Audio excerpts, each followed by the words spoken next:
បាទយើងគិតមើលថានៅក្នុងវីដេអូនេះគឺពីមុនឡើយគឺជាតំបន់វាលខ្សាច់ដែលធំល្វឹងល្វើយហើយយើងអត់គួរជឿថាវាមានទឹកคล้ายទៅជាបឹងអញ្ចឹងណា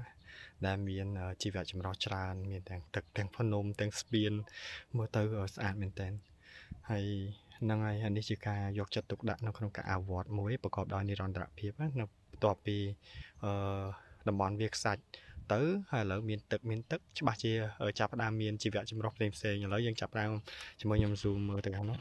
យើងឃើញមានសត្វច្រើនណាសត្វមិនដឹងថាសត្វប្រភេទអីដូចជាប្រភេទកុកអញ្ចឹងណាអញ្ចឹង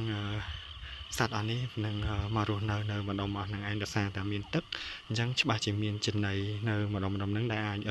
ធ្វើឲ្យជីវៈចម្រុះរស់រានបានអញ្ចឹងមានទាំង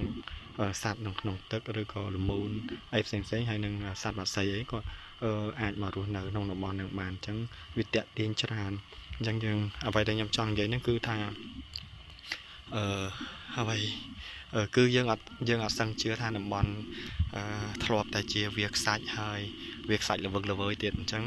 មកប្រែคล้ายទៅជាបឹងមួយក៏ពិតបឹងនេះគេហៅថាបឹងសម្បត្តិនិមិត្តដែរដោយសារតែគម្រោងរដ្ឋបាលគេទប់ទឹកទន្លេលឿងដើម្បីកុំឲ្យជន់លិចហើយនឹងคล้ายទៅជាអាងស្តុបទឹកមួយសម្រាប់ប្រើប្រាស់នៅក្នុងទីក្រុងផងដែរហើយក៏វាជាផ្នែកមួយក្នុងការឲ្យមានទេសចរដូចជា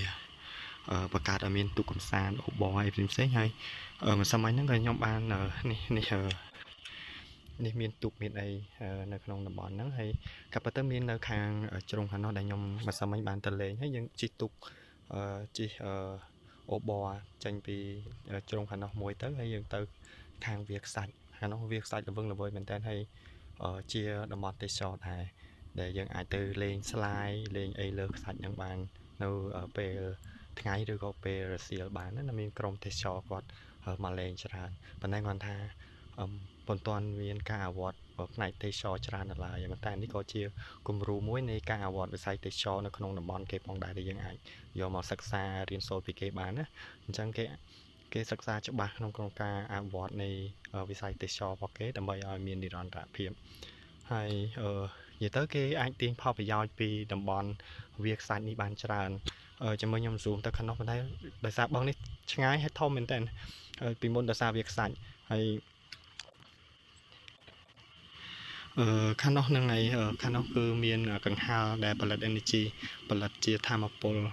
ដែលយើងអាចហៅថាជាធម្មពលស្អាតមួយដោយសារមានវាលខ្សាច់វាមានខ្យល់ច្រើនអញ្ចឹងគេដាក់កង្ហារធំហ្នឹងខ្ញុំមិនសូវចេះភាសាបច្ចេកទេសហ្មងទេប៉ុន្តែគេយកវាដើម្បីប្រើប្រាស់ជាធម្មពលក្នុងការប្រើប្រាស់សម្រាប់ទីក្រុងអញ្ចឹងនៅក្នុងស្រុកចិននេះមិនថានៅ Inner Mongolia នេះទេខេត្តផ្សេងក៏គេមានការអភិវឌ្ឍច្រើនដែរហើយគេអភិវឌ្ឍស្អាតធម្មពលស្អាតទៀតអញ្ចឹងវាអត់សូវមានផលប៉ះពាល់ច្រើនទៅដល់បរិស្ថានរបស់គេអញ្ចឹងណាប៉ុន្តែយើងក៏មានផ្នែកខ្លះក៏វាត្រូវប៉ះពាល់ដែរប៉ុន្តែអ្វីដែលសំខាន់យើងសង្កេតឃើញមានការអភិវឌ្ឍមួយដែលមានការគិតគូរច្រើនអំពីបរិស្ថាននិងសង្គមវប្បធម៌ផងមនុស្ស